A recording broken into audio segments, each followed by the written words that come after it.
খলিল তুমি একটা আইবাতা ছেলে, আমি একটা বিয়ে তো মাইয়া, দুইটার বাচ্চার মা আমি আমি আমি আমি স্বামী সারা থাকি।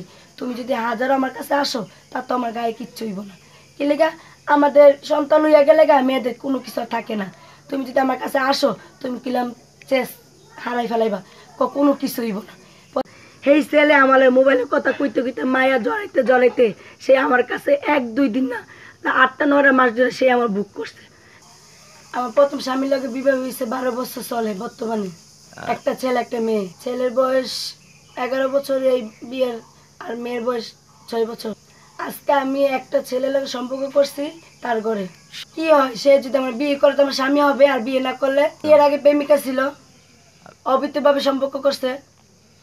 ছেলে আমার সাথে 8-9 মাস সম্পর্ক করছে, আমার সাথে এমন সম্পর্ক করছে স্বামীর চেয়ে বেশি করছে। ছেলে আমার আমার কইছেও যেন আমার বরগুনা নিয়া কাবিন করব, আমি চলে যাম, আমি করি নাই।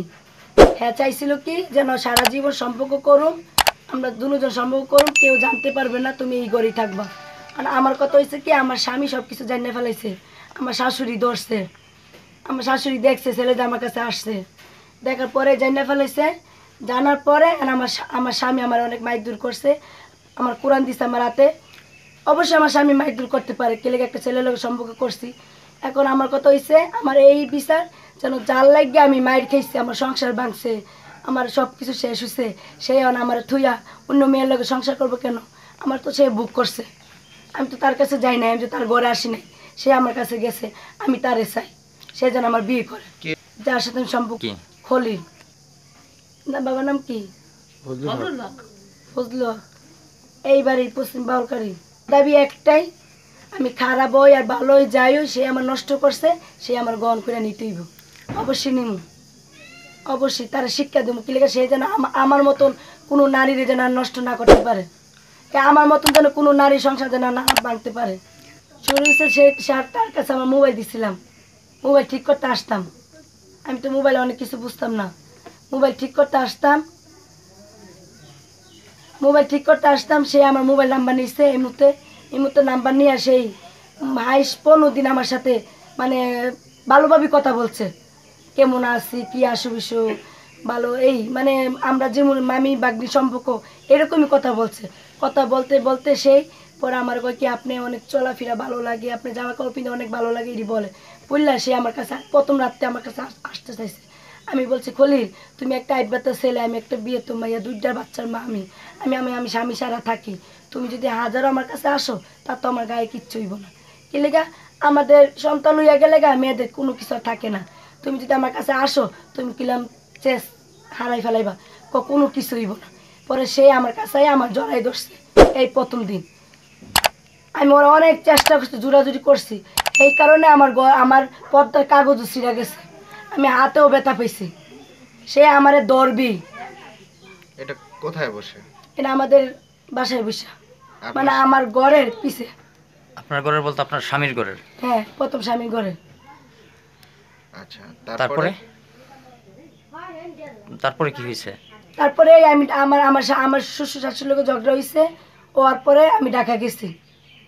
এলাকা হ্যাঁ আমার মাজার রোজায় কইছে যেন আল্লাহ যেন আমাকে দুজনে যেন কবে আমার সাথে যখন হ্যাঁ যাইতো না, তো লুকা লুকাই তো কাজটা করতো, তখন হ্যাঁ বলতো আমার লুকা লুকাই কাজ করতে আর ভালো লাগে না, আমরা যে কবে যেন একসাথে মিল হইব।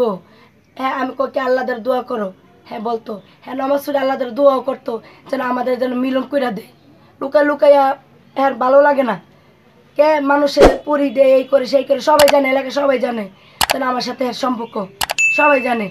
তারপরে হ্যাঁ হ্যাঁ ওই আসবে মাইয়া পোলা ধরে আসলে বললাম তুমি করলাম তখন আমার বিয়ে করতে পারবা না, কেমনে পারবা, দেখবা না।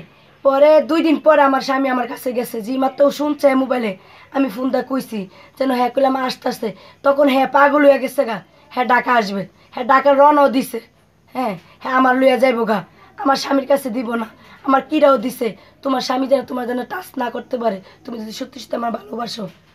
এরপরে এই কথা যখন পাশে কইছে না, আমার স্বামী আবার কইছে যেন খাঁকি পোলা তুই আই, হুমকি দিছে, রাগ হইয়া কইছে। হ্যাঁ শুনছে, শোনার পরে হ্যাঁ বরিশালেতে নাইমা গেছে গা, নাইমা মোবাইল অফ করে দিছে, আর হ্যার লগে আমার যোগাযোগ নাই। এইখানে পরের দিন পরশুদিন আসলাম, পরশুদিন এই জায়গায় আসছি, কি লিগা হ্যাঁ অনেক অত্যাচার হয়, স্বামী স্ত্রী তো হইতে পারে নাকি? এনে তো আমার স্বামীর কোনো দোষ নেই, হ্যার বউ এই কাম করছে, এটা ঠিক আছে, আমার স্বামীর ঘরে আমি শান্তি নাই সুখ নাই, তারপরে হ্যার প্রতি আমার কোনো বিচার নাই। কি লিগা বিচার নাই? আমারে অন্য একটা ছেলে বুক করছে, আমার তার প্রতি বিচার। ওই ছেলে আমার স্বামীর ঘরে আমার সুখ নাই শান্তি নাই, আমি ওর ঘরে আমি থাকতেই পারি না, তারপরও এরপরে বিচ্ছে নাই, হ্যাঁ সুখে থাক ভালো থাক। আমি অন্য একটা ছেলে যেন আমার বুক করছে, আমার তার প্রতি সে বিচার, সে যেন আমারে গ্রহণ করে। এই বিচারে আমি আপনার কথা চাই, শেখাচ্ছি না তারা, এই বিচারই চাই যেন আমার মতন কোনো মেয়ের জানে এইভাবে কোনো ছেলে জানে আর নষ্ট না করতে পারে। এই বাসা মানে তো এরা আমার ঘরে ঢুকতে দেয় না। এই যে মাথায় গেছি টানাটানি করছে নাম্বার লেগা, আমার মাথা অনেক আঘাত প্রচুর। হ্যাঁ, আমি কইছি একটু শুয়াতাই বুয়াতাই, তোমার ছেলে না থাও, আমি লাগলে না 5 দিন বেড়াই। হ্যাঁ, আমার আমার এই যে ছেলের মা আমার খুবই ভালো জানতো, এখন সে আমার বিষের মতন দেখে। হ্যাঁ, এই ঘরে মানে আমার মায়ের দূর করে নাই, আমার এরা অনেক অপমান করতেছে, তুই বাইকনা লগে গেলি কিলিগা, লজ্জা নাই শরম নাই, অনেক কথা বলছে। তারপর আমি এখন দোষী না কিলিগা, আমি অন্যায় করছি, ছেলে অন্যায় করছে। আর আপনাকে আমার একটাই বিচার, ছেলের আমার আইনা দেন, ছেলের আমার কাছে আইনা দেন, ছেলের আমার কাছে বিয়া পড়াই দেন।